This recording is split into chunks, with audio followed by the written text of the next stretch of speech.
The rain pounded against the windshield as I sat in my car, staring at the text message from the babysitter. Emergency at home. Had to leave. Sorry. My 6-year-old daughter Emma was alone in our apartment, and the flooded streets between my office and home might as well have been an ocean. That's when my boss knocked on my window, concern etched across her face, and everything changed forever. My name is Daniel Mitchell.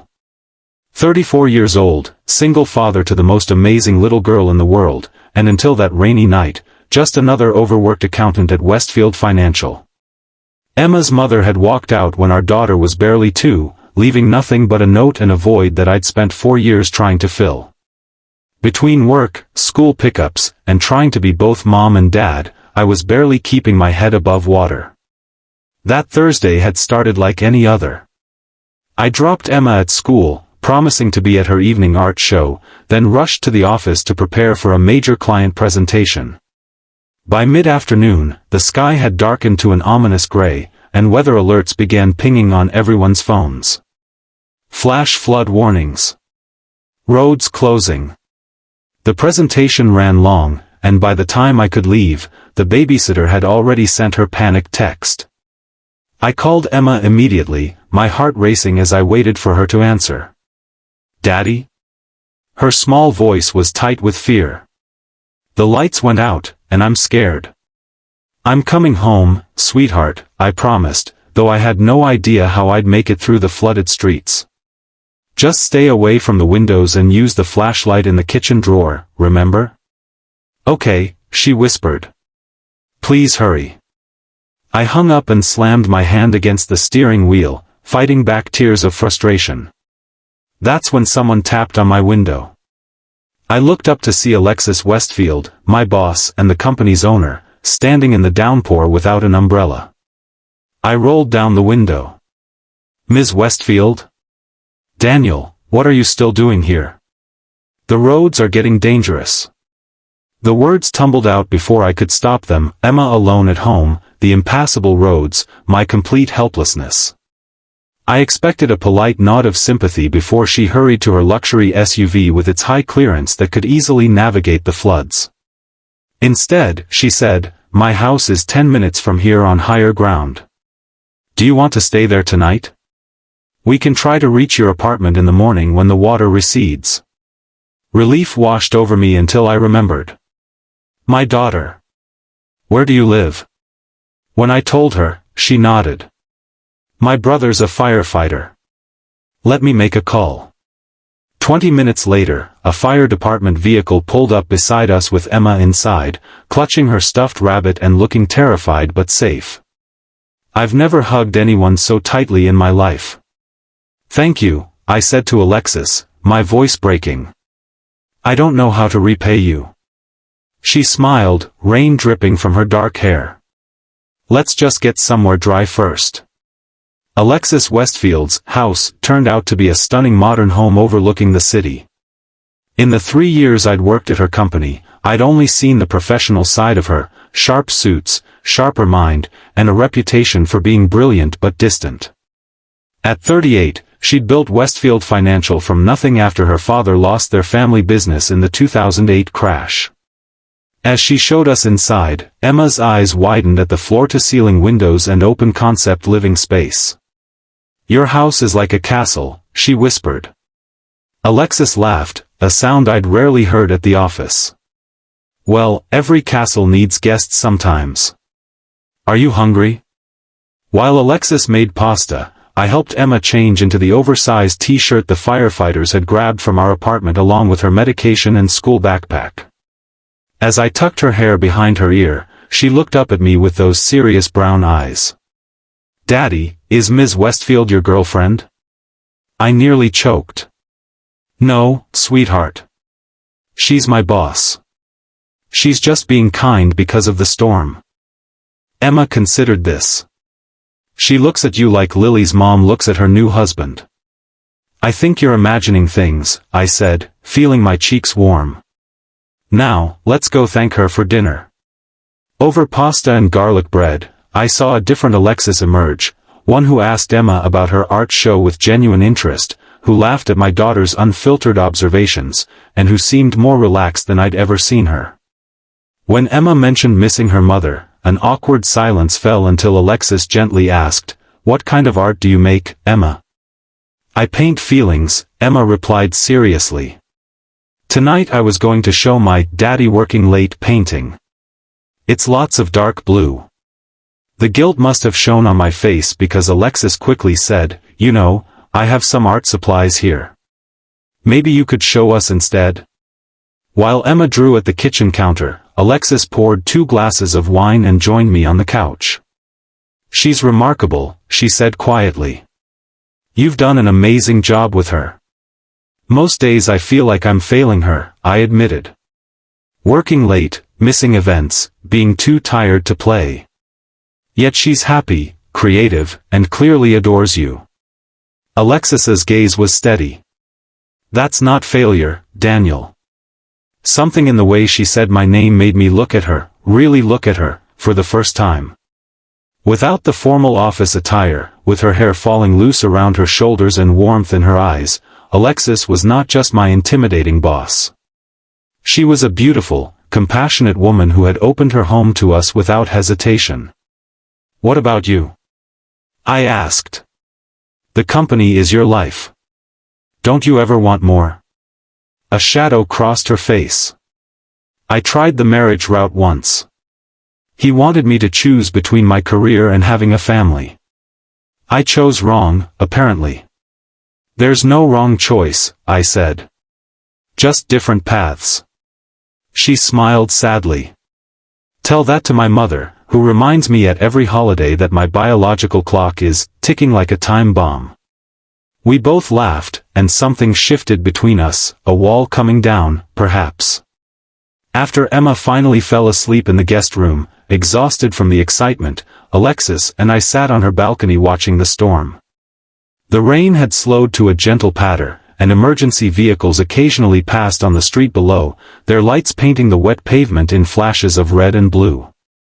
"Thank you again," I said. "I don't know what I would have done. You would have figured something out. You strike me as someone who always does." She turned to face me. "That's why I've been considering you for the regional manager position." I stared at her. "What?" "But Johnson has seniority, and Peters has an MBA from." "Johnson lacks creativity, and Peters has never had to solve a real problem in his life." She leaned forward. "You find solutions where others see obstacles. Like tonight." "Tonight I panicked and needed rescue," I pointed out. "No, tonight you prioritized your daughter's safety over your pride. That's the kind of judgment I need in leadership." She hesitated. "The position would mean more money, but also more hours initially. I wasn't sure if that would work with your situation." The opportunity I'd been hoping for dangled just out of reach because of the very responsibility that defined my life. The irony wasn't lost on me. "I want to say yes," I said honestly. "But Emma needs me present, not just providing." Alexis nodded slowly. "What if we could make it work? Flexible hours, some remote days. The company has that empty office near the daycare center we could renovate." She smiled at my surprise. "I notice things, Daniel. I've seen you rushing out to school pickups. Why would you do that for me?" "Because good talent is worth accommodating." She paused. "And because maybe the company needs to practice what I preach about work-life balance." We talked late into the night, about the job, about Emma, about the challenges of balancing ambition with personal life. Somewhere between the second glass of wine and our shared stories of professional disappointments, the line between boss and employee blurred into something more complex. When the grandfather clock in her hallway chimed midnight, Alexis stood. "It's late. You should get some rest." I followed her inside, suddenly aware of how comfortable I felt in her presence. At the guest room door, she hesitated. "Do you want to stay here tonight?" she asked, then immediately flushed. "I mean, obviously you're staying here, but I meant, this room should be comfortable for both you and Emma." Perhaps it was the wine, or the emotional day, or simply the way the soft hallway light caught in her dark hair, but I found myself saying, "Is there room for two in your bed?" The words hung between us, shocking us both. I immediately backpedaled. "I'm so sorry. That was completely inappropriate. The wine and the stress of today." "Daniel," she interrupted, her voice soft but firm. "I'm still your boss. And you're vulnerable right now." "You're right," I said, mortified. "Please forget I said anything." She studied me for a long moment. "Ask me again when you're not my employee and we're both sober." Then she smiled. "Good night, Daniel." I slipped into the guest room, my heart pounding, and curled up beside Emma, who snuggled against me in her sleep. What had I done? I just propositioned my boss, the woman who held my career in her hands, who had helped me when I needed it most. I'd never be able to face her in the morning. But morning came, as it always does. Emma woke me by bouncing on the bed, excited about the French toast Alexis was making downstairs. I followed the smell of cinnamon and coffee to the kitchen, preparing my apology. Alexis looked up from the stove. "Before you say anything, let's agree that last night was emotional for everyone, and anything said after midnight doesn't count." Relief washed over me. "Thank you." "However," she continued, flipping a piece of bread, "I meant what I said about the position. It's yours if you want it, with the accommodations we discussed." Emma tugged at my hand. "Daddy, Ms. Alexis has a pool. Can we come back when it's not raining?" Alexis and I exchanged glances over my daughter's head. "We'll see, sweetheart," I said. After breakfast, Alexis drove us home. The floodwaters had receded, leaving debris and mud in their wake. As we pulled up to my apartment building, Emma asked from the back seat, "Are we going to see Ms. Alexis again?" "You'll see me at your art show next month," Alexis replied, surprising me. "Your dad mentioned the date, and I'd love to see your paintings." Emma beamed. "I'll make one for you. With happy colors." As Emma unbuckled her seatbelt, Alexis turned to me. "Take the weekend to think about the position. We can discuss details on Monday." "I will," I promised. "And Alexis, thank you. For everything." She smiled. "Sometimes storms bring unexpected gifts, Daniel." The following weeks were a whirlwind. I accepted the promotion, and true to her word, Alexis worked with me to create a schedule that allowed me to be there for Emma while growing into my new role. The office near Emma's school became my satellite workspace 3 days a week, cutting my commute time in half. Alexis attended Emma's art show as promised, standing beside me as my daughter proudly showed off her paintings, including one titled Storm Night, that featured 3 stick figures holding hands in front of a house that looked suspiciously like Alexis's. "That's you, me, and Ms. Alexis," Emma explained. "It's my new favorite memory." I watched Alexis blink rapidly, then kneel to Emma's level. "It's my favorite memory too," she said softly. That night, after Emma was asleep, I called Alexis.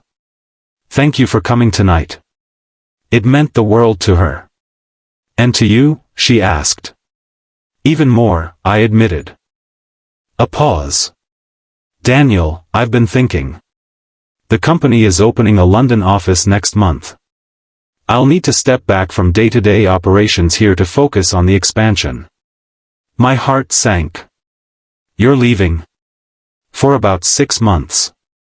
And when I return?" She took a deep breath. "I won't be directly overseeing your department anymore." The implication hung in the air between us. "Are you restructuring because of what happened that night?" "I'm restructuring because it makes business sense," she said firmly. "But the timing allows for other possibilities." 6 months is a long time, I said. "Long enough to know if what we felt was real or just a product of one stormy night." Her voice softened. "I don't want to rush into something that could hurt Emma if it doesn't work out." She was right, of course. Emma had already lost one important woman in her life. I couldn't risk her getting attached to Alexis only to lose her too. 6 months, I agreed. And then we'll see where we stand. Those 6 months were transformative. I grew into my new role, finding confidence I never knew I possessed. Emma thrived with our new schedule, and I was able to be present for soccer games and school events. We video called Alexis occasionally, professional calls that inevitably ended with Emma commandeering the conversation to show off lost teeth or new drawings. When Alexis returned from London, she invited us to dinner, a proper restaurant dinner, not an emergency sleepover. As Emma charmed the waitstaff with her stories, Alexis leaned toward me. "You look happy," she observed. "I am," I said. "The job, the schedule, Emma, everything's better than I could have imagined." "And us?" she asked quietly. "Where do we stand now?" I looked at her, really looked at her, and saw not my boss or even my mentor, but a woman who had changed my life in ways she couldn't imagine. A woman who looked at my daughter with genuine affection. A woman I'd thought about every day for 6 months. "Do you remember what I asked you that night?" I said. She nodded, a smile playing at her lips. "I believe I told you to ask again under different circumstances. Is there room for 2 in your bed?" I repeated, my voice low. "Or rather, is there room in your life for 2 people who come as a package deal?" Alexis reached across the table and took my hand. "I've been making room since that rainy night, Daniel. I just needed to be sure you were ready." Emma looked up from her dessert. "Are you going to be Daddy's girlfriend now?" she asked Alexis with the directness only a 7-year-old could manage. Alexis looked at me, eyebrows raised in question. I nodded. "I'd like to be," she told Emma. "Would that be okay with you?" Emma considered this seriously. "Will you come to my soccer games?" "As many as I can." "Will you still have sleepovers at your house?" Alexis coughed, and I felt my ears burn. "Sometimes," she managed. Emma nodded decisively. "Then it's okay. But you have to promise not to leave like my mom did." The table fell silent. Alexis reached for Emma's hand. "I can't promise that nothing will ever change, Emma. But I can promise that I will always be honest with you, I will always respect you and your dad, and I will never disappear without saying goodbye." It wasn't the fairy tale answer of forever that most children want, but it was honest. And looking at my daughter's face, I could see she appreciated that honesty more than an empty promise. 1 year later, Emma stood between us on Alexis's balcony, now our balcony, watching fireworks explode over the city. My daughter's hand was in mine, and my other hand held Alexis's, where a simple engagement ring caught the colorful lights from the sky. "Are you happy, Daddy?" Emma asked, looking up at me with her mother's eyes but a smile that was entirely her own. I looked at Alexis, who had taught me that career and family didn't have to be opposing choices, who had shown Emma that female strength could be both fierce and gentle, who had transformed a night of crisis into the beginning of something beautiful. "Yes," I told my daughter. "I'm very happy." That night, as Alexis and I lay in what was now our bed, she traced the worry lines that had begun to fade from my forehead. "Do you ever think about how different things would be if it hadn't rained that night?"